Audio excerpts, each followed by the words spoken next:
with the former U.S. diplomat, Ambassador Gina Winstanley.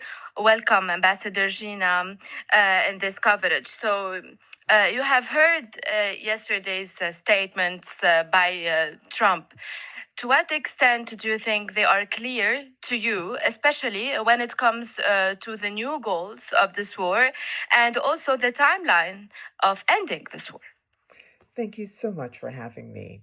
Well, I think the word clear is exactly the right one, and one that American people, and the world have been struggling with from the beginning.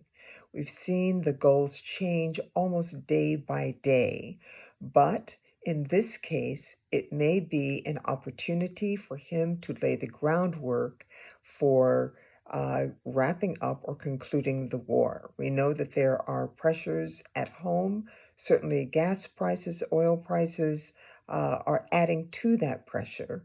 And if the array of goals that have been laid out, among them, of course, are taking out the missiles of the Iranian government. And so he may be able to point to one or several of these things to be able to declare victory, to say that there has been a surrender.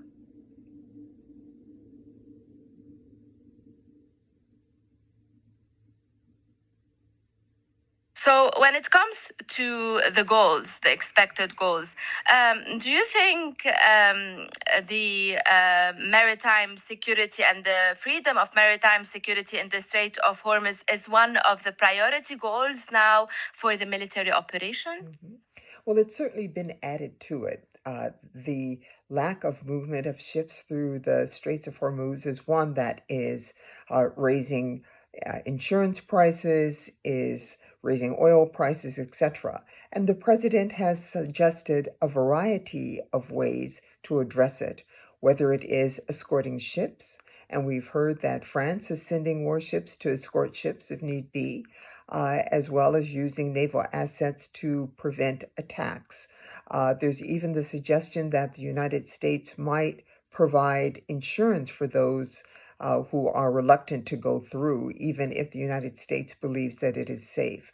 So it is indeed a priority, and one that the president is looking at a number of ways to address.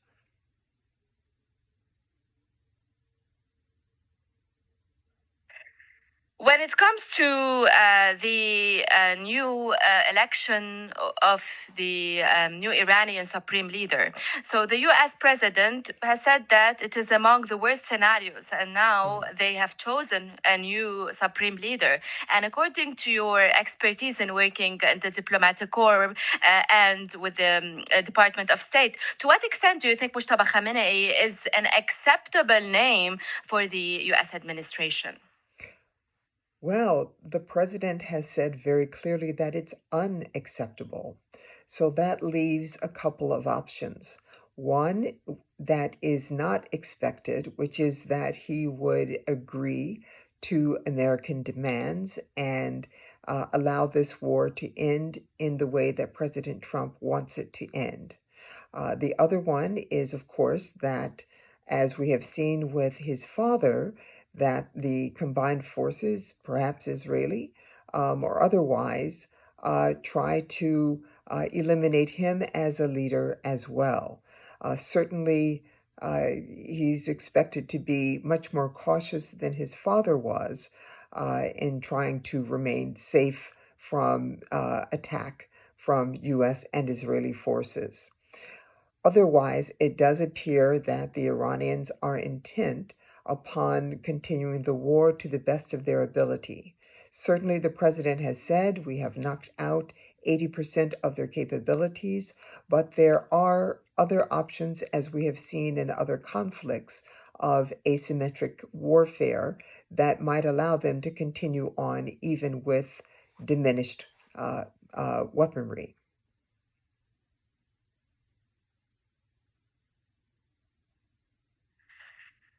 What about the U.S.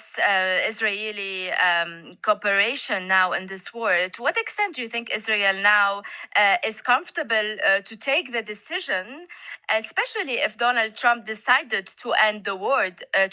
Do you think Israel is, or there is now a concern that Israel will continue this war unilaterally?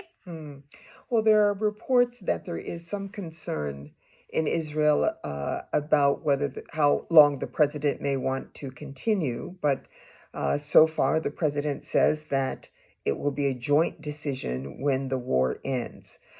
We have to keep in mind, for the Iranians, this is now existential. The United States and Israel have said we want to change the regime.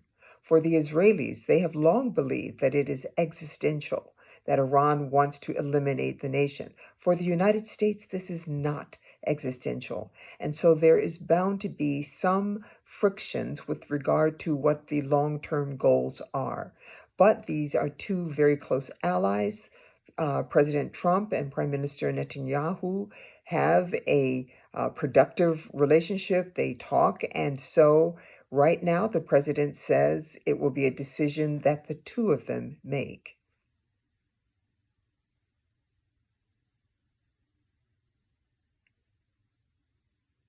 I go now with you to Lebanon. So the presidency in Lebanon, they demanded the U.S. to exert some efforts in order to, or for a rapprochement with Israel when it comes to the negotiations to end the war.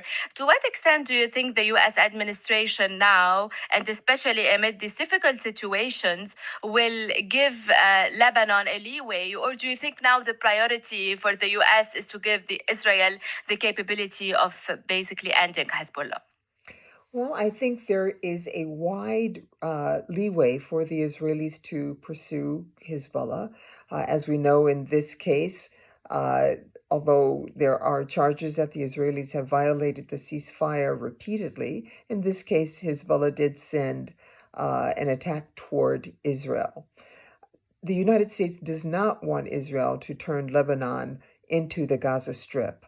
However, again, this is existential for the Israelis, and they have a wide latitude about how they handle this, I believe, from the United States side.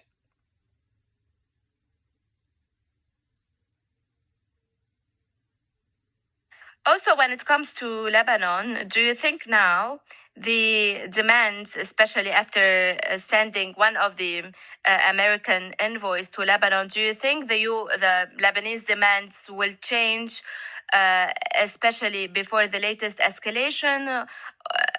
What do you think about the demands?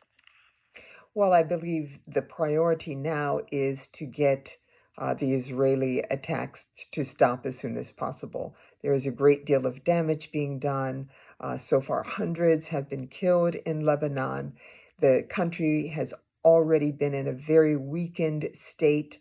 Right now, the government, in trying to protect the nation, will try to figure out what can be done to get the strikes to stop.